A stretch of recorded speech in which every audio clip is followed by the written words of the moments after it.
Hello and welcome to Ready Bet Action, your one-stop shop for all things sports betting. I'm here with, I don't know, I was going to give you a nickname, but we can't do that on the spot. I'm here with Eric at Doran_Eric. You can find him on all the socials. How are you doing, dude? Man, I'm doing great. It was a great weekend of college football. We did fine. I think that I'm excited for week 1 of college football coming up. And yeah, man, the sports season just is going to hit us hard and heavy. And so we're going to be going from scraping for picks to having to sift through and find all the best ones here soon. So it's going to be a nice change of pace. Absolutely. Yeah, there's been, that's why we didn't record the last 2 days. We didn't want to force anything. Of course, my minus 180 play that I played personally, that hit today, but no one cares about minus 180. Let's get into, we're going to be talking about August 30th, a Wednesday. There are, in fact, some exciting things to bet on. Not that many, so we will spend more time looking ahead. We've got a couple of college football futures for you. But before that, tomorrow we have Champions League qualifying. Yes, not many of you know that there's Champions League qualifying going on and that people don't just automatically get to go. But when you're a small team like Rangers or PSV, you got to fight your way in. And we have the second leg of action. It's at PSV Stadium. I think they will go ahead and beat Rangers. PSV have been absolutely on a tear so far this season. They gave up 2 kind of fluke goals to have that 2-2 tie away from home last week. So this week, I think they go ahead and put things away. I'm going to go PSV money line and parlaying that with the over 1.5 team goals at plus 120. So that's our soccer play. If you want to get a little bit funky, you can also do over 4.5 corners instead, and that will get you to a minus 105, a little bit safer. But I think they easily score 2 goals. So that's where we're going. PSV money line and 2+ goals.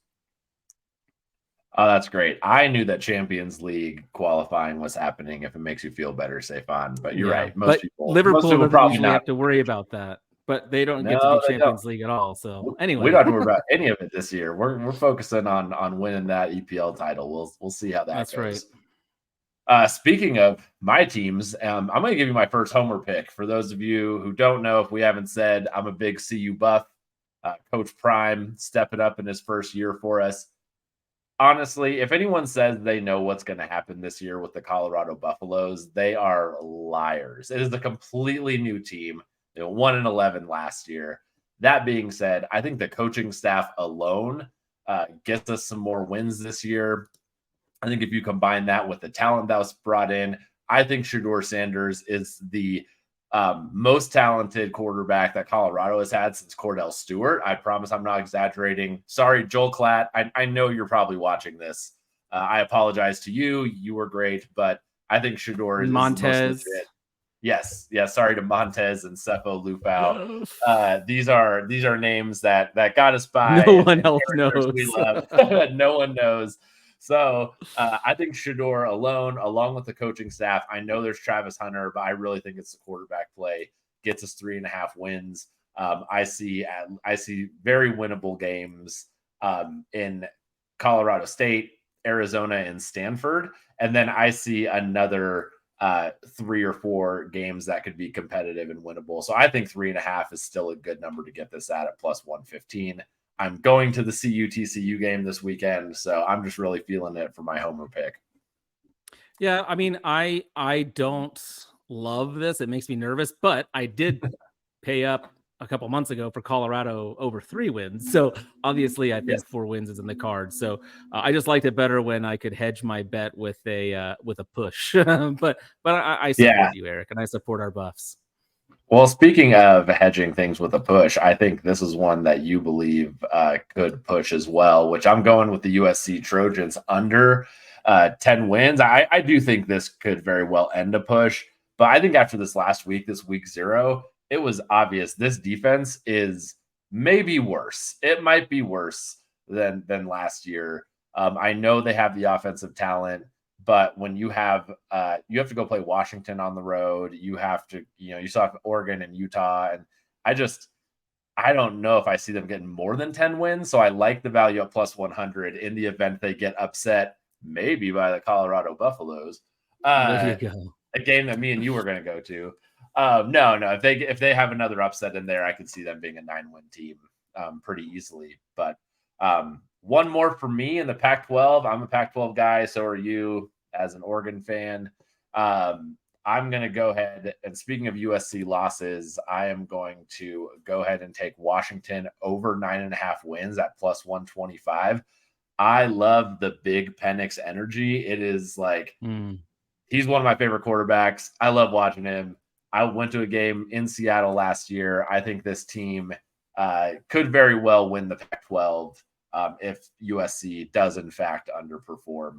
I'm very excited about UW season and excited to see them. And they don't play the Buffs this year, which is a great break for us on my CU win total in my opinion. Right. So yes. So those two plays they don't have to be correlated for it to make sense because they don't play each other. Exactly. So Steve, I'm going to hand it back over to you. You're going to tell us about a few more football picks, and we're going to start back in the Pac-12 though.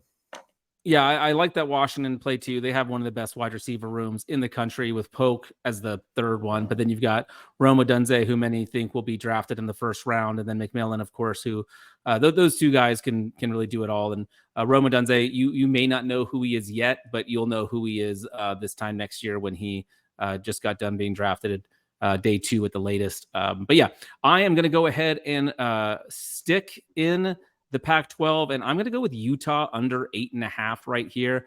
They have a really tough schedule this year, and I think Cam Rising is going to miss significant time. Again, we're recording Tuesday night. We might see him suit up for Utah and play on Thursday against Florida, but I don't think so. In fact, I'm also kind of leaning Florida to upset Utah in Salt Lake, which I know would be crazy. But I don't love this Utah team. The only reason I don't love this bet, like my only hesitation is Whittingham is just such a fantastic coach, but I don't think he has the talent. I think this is going to be their worst year since 2018, where they only won 7 games. I think it's going to be a problem for them. Brendan Rose, their backup quarterback, is a freshman and talented, but he's tiny and has no experience, and the Pac-12 is brutal. So having that tough non-con schedule too with Florida doesn't help anything either. So I'm going under 8.5 total wins on the year for Utah. I would tend to agree. So just to validate your Cam Rising concerns, literally 30 minutes ago, I had ESPN on and there was a banner across the screen that Rising is doubtful against Florida. To me, that probably means they're saving him for conference play. Don't get him out there and get hurt against an SEC team with the big. He's not ready. He's just not ready. I know people around the staff there, and he's not anywhere near ready. They lost a lot too on offense there with Kincaid going to the Bills, first tight end taken. Kuthie's been struggling with injuries, so I just don't think they're going to be able to do quite as much. But we'll see. That's why it's minus 135 for a reason, though. Like, you got to pay up a little bit for it. My next one, you really have to pay up, but to me, this is a slam dunk, and that's Iowa over 8 wins this year. The juice on it's not great. It's minus 160, and you're going to have to wait a while to get it. But their defense is second to none. They are quite literally one of the best defenses in the country. And while their offense struggled last year, if Cade McNamara can come back healthy, I really think that this team is going to get over this win total pretty comfortably. I could see them getting 9 wins. Again, they don't have the toughest Big Ten schedule this year. My favorite pick, though, is I'm going to throw out a little Heisman long shot here. Everyone's talking about Caleb Williams, and I do think quarterbacks, they can light it up, and that's why I'm going with Quinn Ewers, quarterback, Texas. I love Texas this year. I'm also sprinkling a little bit of Texas to make the playoff at plus 320. That's not an official play, but it is a play of mine. But Quinn Ewers to win the Heisman, I've seen it all the way up at 3,500 on some books. Most books have it closer to 2,000, but shop around a little bit. You can find it. This is where I found it the other day. If you listen to me on the RotoViz college football podcast, the College to Canton podcast with Travis, this was one of my bold prediction was that Quinn Ewers would win the Heisman. And a lot of it has to do with not only his talent, but the offensive line in Texas is absolutely phenomenal. So he's going to get a lot of time to throw the ball. We know that Xavier Worthy is a dynamic talent. Isaiah Nayer, who was out all last year, the transfer, is healthy now. He's there. They brought in Adonai Mitchell from Georgia, another great receiver. Yes, we know Bijan Robinson is in Atlanta, but Jordan Brooks, CJ Baxter, they've got the horses that can carry the load. I love this play. I'm going to be backing Texas a lot. You will hear him on Friday night when we do our college DFS plays. There's going to be a lot of Texas sprinkled in there too. So let's go. Hook 'em, baby. Let's go. I'm on board, man. I'm excited to watch some Texas football this year. I can't say how many times I've actually said that out loud, but yeah. I'm excited to join you. We'll just say out of your last two picks, I'm going to be watching much more Texas football than a solid, 12-9 Iowa victory over in the Big Ten over there.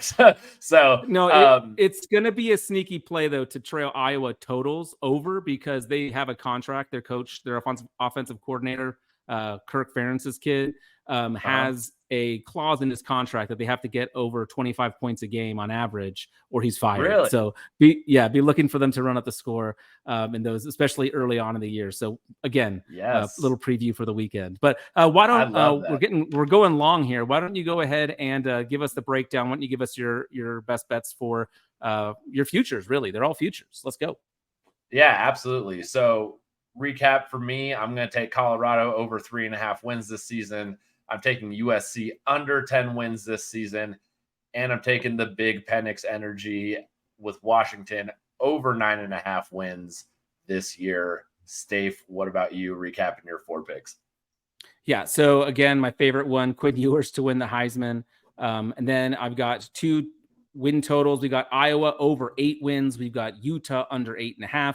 And then our solo play, I said that weird. Our solo play for tomorrow is in the Champions League, and we're going PSV money line and over 1.5 team goals. If you want to get funky and add some corner kicks in there, you can really elevate this. So have some fun with some Champions League tomorrow. Awesome. And that's it for today, everyone. Don't forget to follow us on all of the socials. Go find us where you find your podcasts, and let's go make some money this week.